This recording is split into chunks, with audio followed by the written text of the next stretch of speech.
Alright, so today we are going to be drafting a pattern, and this is the finishing tote bag, or finished tote bag in this picture. As you can see, you guys will be making the flat patterns.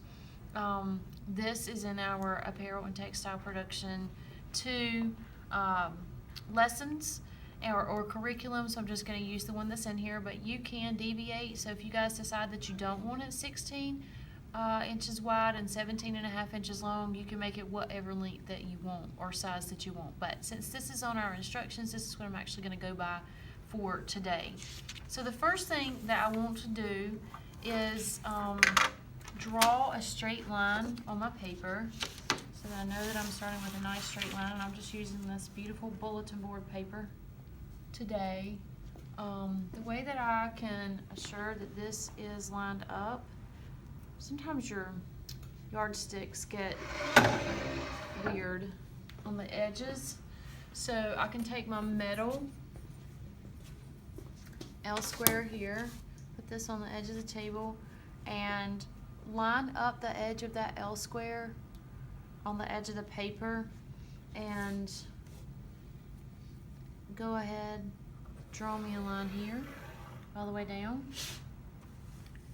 and pick up my L square and then make it match on the other side edge. So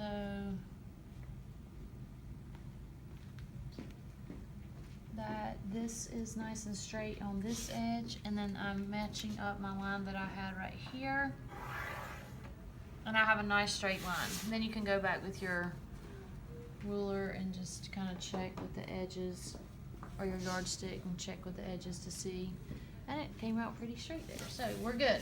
I just like to start with a nice straight edge.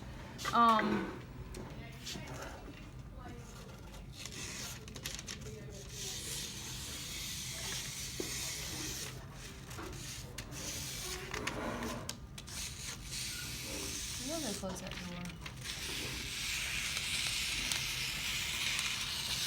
Okay.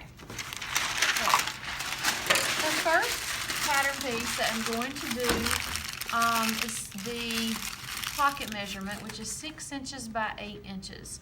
So to draft the pocket, I'm going to use my L square here again, and just going to make a mark. I'm going to take it so that it's just away from the edge of my paper.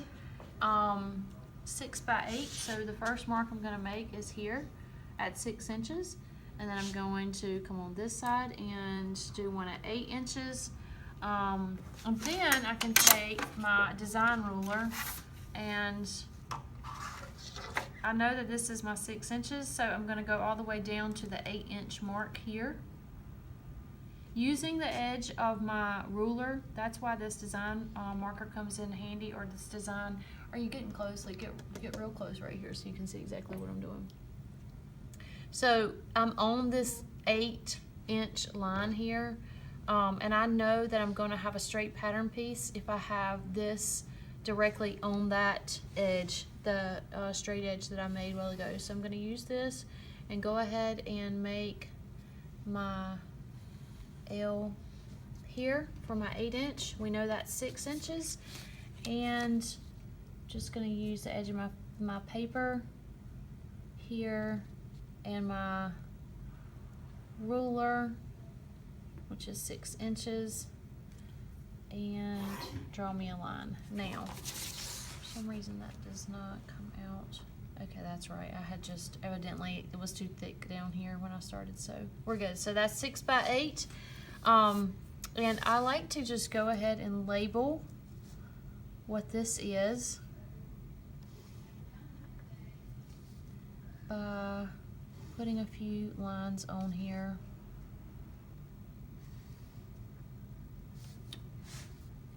Pocket. And if you were actually designing a pattern, you would want to name it or give it a number. So we're just going to call this A1 for accessory 1, okay? So this might be like the accessory 1 in the line of your garments. You're gonna cut 2 pockets.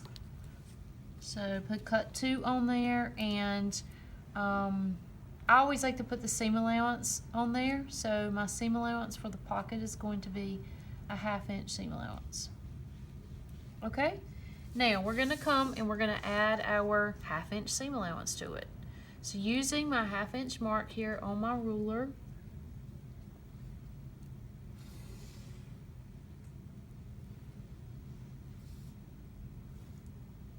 gonna go around, and I could have moved this all the way down here like this whenever I was drawing my line.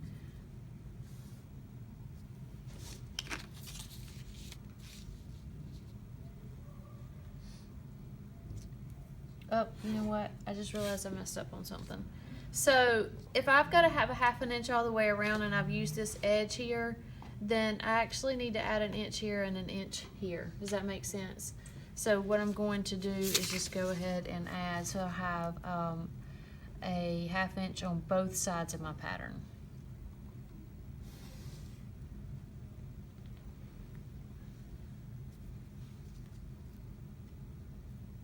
Sorry about that.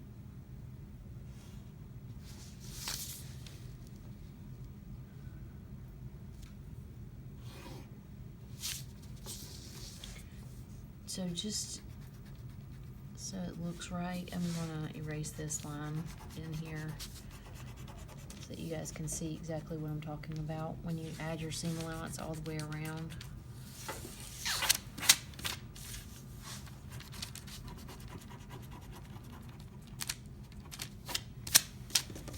So that's my 1/2 inch. I'm just gonna come in here a 1/2 inch.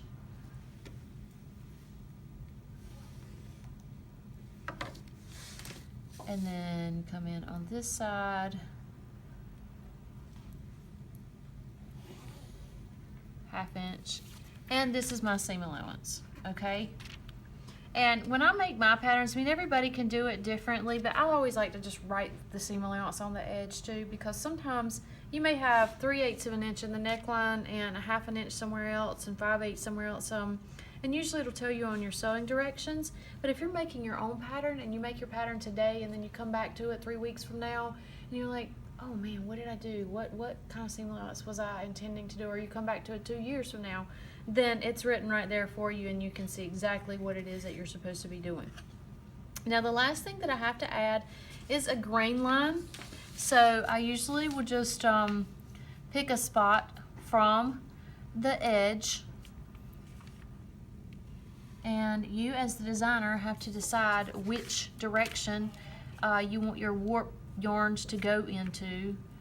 And I think that since your pocket is going to go sideways on your bag, that it needs to run with the warp yarns for your other pattern, your actual body pattern. All right, so we're gonna stop right here. I'm gonna let you guys make your pocket pattern and then we'll come back to the other pattern piece.